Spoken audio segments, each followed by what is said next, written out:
الحمد للہ وکفی وسلام علی عبادہ الذین اصطفی. حدیث نبوی.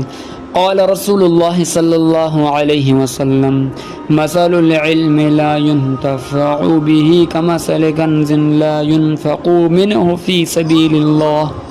اس علم کی مثال جس سے نفع نہ اٹھایا جائے اس خزانے کی مانند ہے جس میں سے اللہ کی راہ میں کچھ خرچ نہ کیا جائے.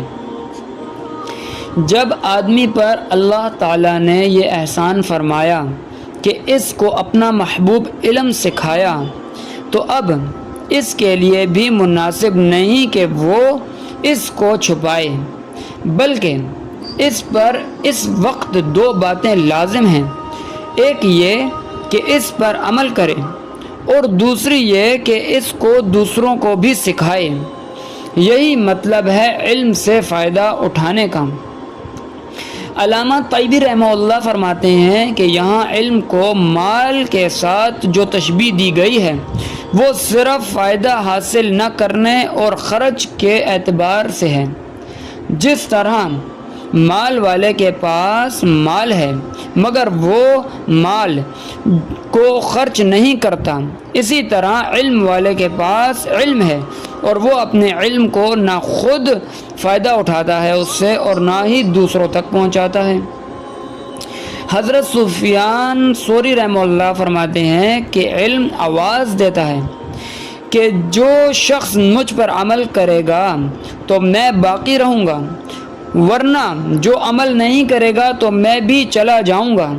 ایک عارف کا مقولہ ہے علم بلا عمل کحمل علی جمل. علم بغیر عمل کے ایسا ہے جیسا اونٹ پر بار. خلاصہ یہ ہوا کہ صاحب علم کو چاہیے کہ جب اللہ تعالیٰ نے اپنا علم عطا فرمایا ہے تو اس کو چاہیے کہ اس کو خوب دوسروں تک پہنچائے. اسی طرح صاحب مال کو بھی چاہیے کہ وہ اپنے مال کو اللہ تبارک و تعالیٰ کی راہ میں خرچ کرے.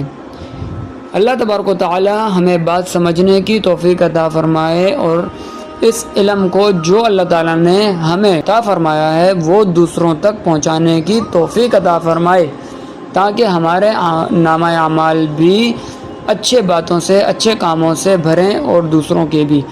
وآخر الدعوانا ان الحمد للہ رب العالمین.